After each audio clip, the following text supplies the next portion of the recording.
Welcome back in to another edition of the Arrowhead Pride Chiefs Training Camp Report. Day 12 of full team practice has officially wrapped. It was a light one today in St. Joe on Saturday as the Kansas City Chiefs head into an off day on Sunday. So not a ton of action at today's practice, but let me welcome in the lead analyst of Arrowhead Pride, Ron Kopp Jr., who is joining us today. Pete Sweeney passing things off to Ron on a Saturday, trying to take it easy on a light Chiefs practice day. But Ron, how was it up in St. Joe? How hot is it today? It actually isn't that bad around the Kansas City area. No, it wasn't bad here today either. We had a little sun cover, so that was nice. It's always nice because I usually get a little sunburn when I come up here. But no, little unfortunate. I'm here mostly on the weekends. No practice tomorrow. We have a light one today, but I definitely did have some things to take away. So we got some stuff to talk about, Serda. Yeah, so we'll start things off with the video clip, and the Kansas City Chiefs social media team knows exactly what they are doing with this clip. But Patrick Mahomes behind the back pass to Sky Moore in what looks like a design screenplay for the Kansas City Chiefs that I'm sure is going to set NFL Twitter a buzz all afternoon. Yeah, it's funny. I was on the far side of that play from an end zone angle, and so it's kind of hard to see. Once the linemen stand up, you can't really see Mahomes back there. And all I know is the crowd on that other side that had a better view. It was a huge whoa, something really crazy happened, and I was like, what? It was just a little bubble past the sky. I couldn't tell what happened. I thought it was a jet sweep or something.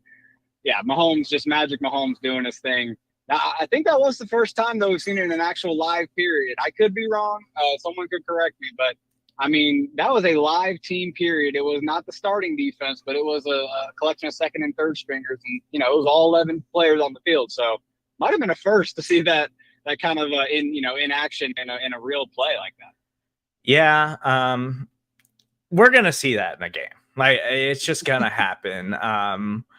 And it's going to happen probably at a time that Andy Reid does not feel very comfortable with Patrick Mahomes making that decision. But I think we see it enough in practice, and he's obviously getting more confident about it, that he's going to bust it out in the middle of legit, full speed team drills. So it's going to happen in a game. We know it. He's already done too many ridiculous things in live action NFL games where people are trying to take his head off. He's gonna do the behind the back pass, and I can't wait for it. Well, and honestly, it's kind of you can imagine it, right? Like in the play you saw, it's just Sky come on a bubble. That's pretty easy, I mean, everyone's seen that little training video of with Bobby Stroop, him doing it in the indoor workout facility. Him kind of tossing behind his back to a guy on the run in that kind of angle. That's easy for him. I could see him definitely doing that. Whether he expands it past that, I don't know about that. But I think that's where you're going to see it, a little swing pass to the flat, just like it was today. All right, we got the behind the back pass out of the way. Now let's actually talk about the stuff that matters from Chiefs training camp on Saturday. Not on the practice field, Mike Dana, tight end Jody Fortson, Chris Jones still absent, cornerback L'Jarius Sneed also out of practice, as well as wide receiver Kadarius Toney. But we did see Jalen Watson return to the practice field. He was an excused absence on Friday.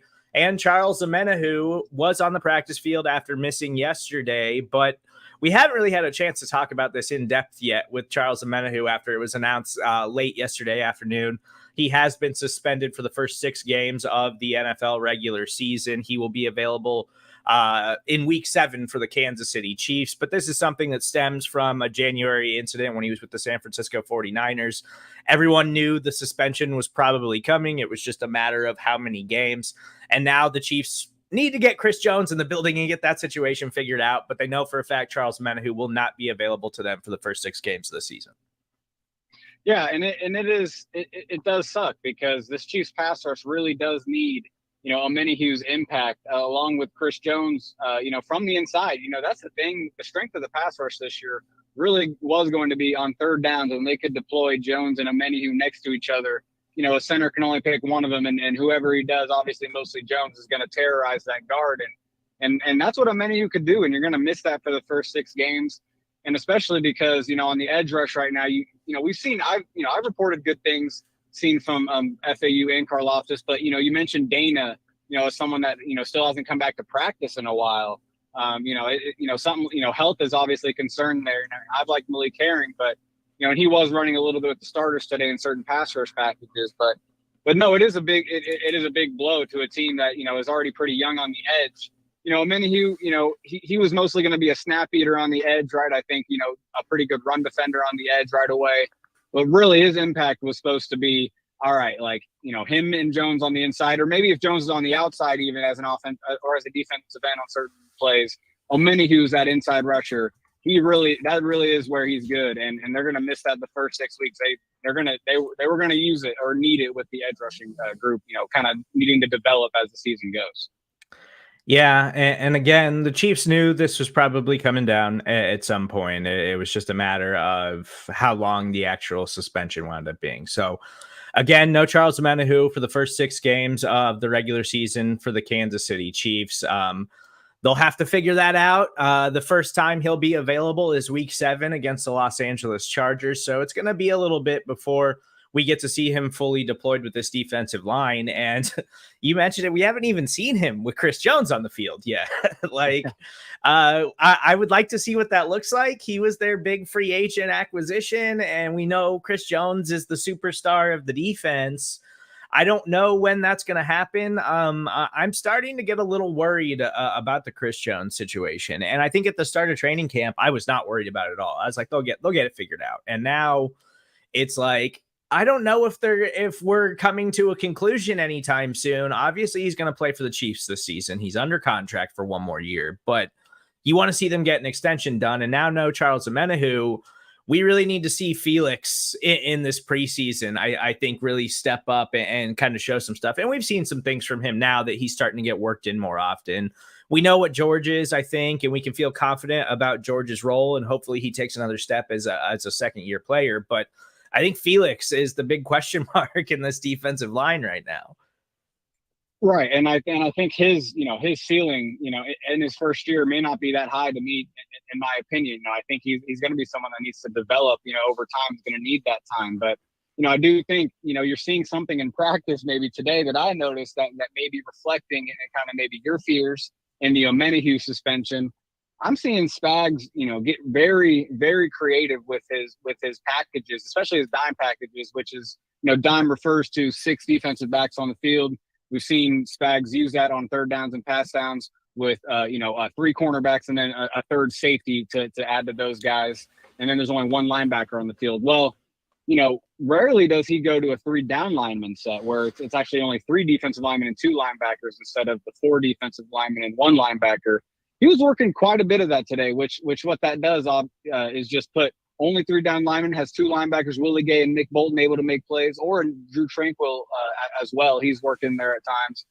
But it just gives you kind of, it just gives the offense a little bit different, something different to think about. And I even saw one package where it was just the edge rushers as down linemen. And actually the guy kind of threatening the center over the guards was Willie Gay, the linebacker, and there was a 4th safety in there, Deion Bush, actually. So that tells you that Spags is getting creative. He's getting crazy. This kind of stuff maybe has always been, in the back of his playbook maybe. But, to be honest, I've been at training, I've been here at training camp. I don't go to every single practice, but I've been here for the bulk of the Spagnuolo era writing for AP. And he works on the stuff that he does, in walkthroughs in the games. He works on that stuff. And so, he hasn't traditionally done a lot of the 3 down lineman dime sets. It just might be another wrinkle to kind of help the pass rush.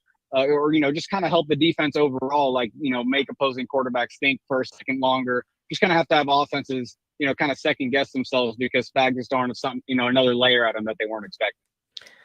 Yeah, and that's interesting. And I think that, we know about Spags, like he's going to experiment and he's going to try things. And so while this isn't ideal, not having Chris Jones in training camp, knowing Charles Omenihu is going to be suspended and Mike Dana being injured and really all the injuries that they have on the defensive side of the ball, even though they got some guys back today, we know Spags is going to play around and kind of test things out and tinker with things and see what works and see what he could actually try to deploy in an NFL regular season game. So I think that's really interesting to see how this Chiefs defensive line continues to shape and mold itself. And the secondary is something that I feel like, and coming into training camp, I was very confident in the Chiefs defensive line. I was very confident in the Chiefs secondary.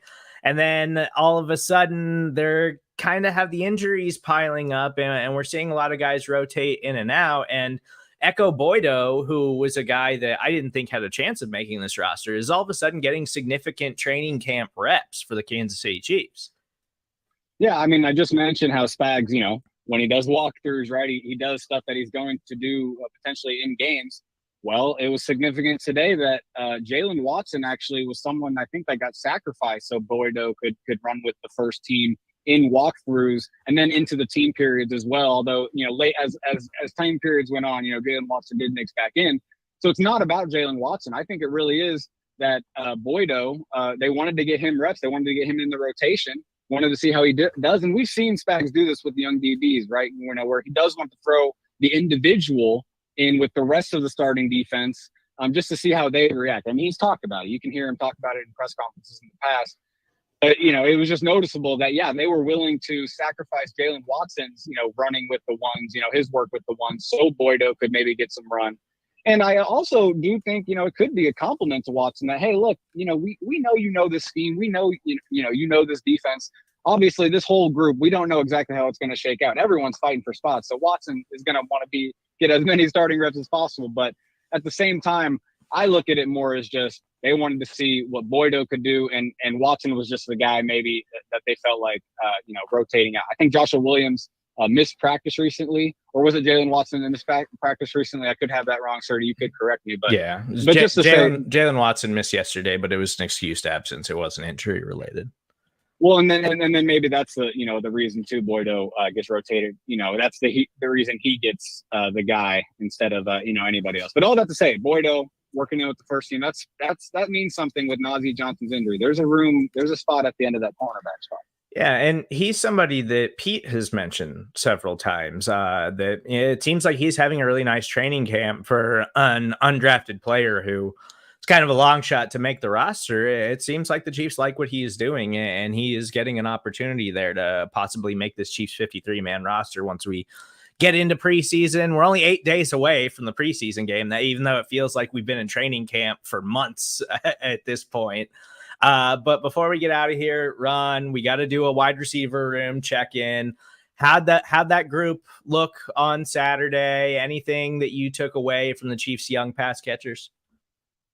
Yeah, maybe a note that doesn't necessarily have to do with them catching passes. It wasn't a full speed contact practice, but one thing I did pick up as I was kind of watching the starting offense go from team period to team period. The first one was more of a pass. They were only doing passes, a lot of play action stuff. They weren't handing off at all. The last period they were all together, it was primarily run. We saw a lot of, first of all, Clyde Edwards-Helaire getting the carries, and he wasn't getting a lot of the pass down work. I think that's actually kind of notable. Only really working in with the run game. But what I wanted to note about the receivers, Serda, was, Sky Moore is running a lot with the first team, during the pass downs. But it did kind of seem like Rice was kind of maybe playing more and more kind of in that slot role that Sky was occupying. In the starting offense, again, which without Tony, they could have things switched around with the starting receivers, who's playing where. But what I want to get to is that Rice, they might very much value Rice's blocking ability. He kind of is a bigger build for a receiver, right? And I saw them use him for kick out blocks and some of their traditional zone split runs where you kind of leave that end alone and someone comes and kicks him out. They've done that with tight ends. They've done that with bigger receivers like Juju or MVS. That could be where Rice maybe makes an impact on the field. And that's just something that you can't really expect Sky to do too much of, right? He just doesn't have that same build. And so that could be something as we get into the season where if you notice maybe, the team in maybe a heavier run script or, there's a very, a defense more susceptible to the run, Rice's blocking ability in that slot position might be more valued than Tony or Sky, whoever's kind of playing that slot role, because I do think Sky might be playing more of the outside position once we kind of get into the season. I think that's an interesting point because I mean, how many times have we talked about like Justin Watson and him as a blocking wide receiver, and like that's part of why the Chiefs just like love what he does. It's an important aspect for wide receivers to be able to do that in the modern day NFL, and it's something that kind of goes overlooked a lot. And yeah, Rashee Rice absolutely fits that build. Like, he is a bigger body wide receiver. That's why they drafted him. They wanted a bigger guy like that, and he can absolutely do that for the Chiefs. And you got to earn the right to get the ball from Patrick Mahomes. But if you're doing all of the small things, then early on, especially as a rookie, that's how you can get on the field. So I think that's really interesting about Rashee Rice, and it's a really good point from you, Ron.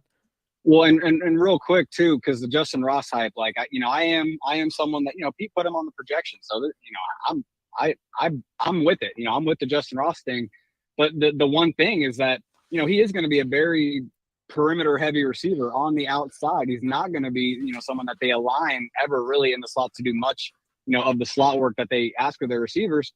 That's the thing with Rice, man. For his size, some I maybe underestimated. They're giving him a jet sweep looks at times, right? And again, I mentioned these blocking schemes. They can only ask of guys that can line up in the slot and that can actually be a threat from the slot. They can't just put Justin Ross, even if he is a good blocker, right? Because he is this big dude. He probably is a good blocker. I haven't made a note of it.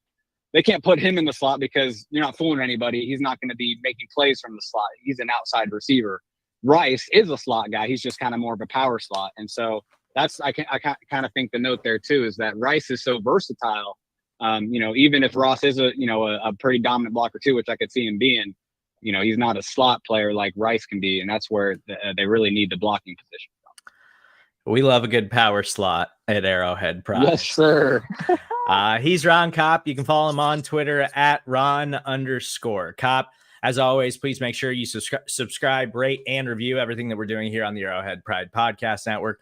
Follow all of our incredible training camp coverage at arrowheadpride.com. Again, Chiefs are off tomorrow. No practice on Sunday. So we'll be back on Monday after Chiefs training camp practice. And if you're listening to us on the podcast page, I want to remind you, stick around after the break. We'll hear from special teams coordinator Dave Tobe, safety Justin Reed, linebacker Leo Chenal, and rookie tackle Wanye Morris. After that, we finally got an off day, Kansas City. We'll talk to you guys again on Monday.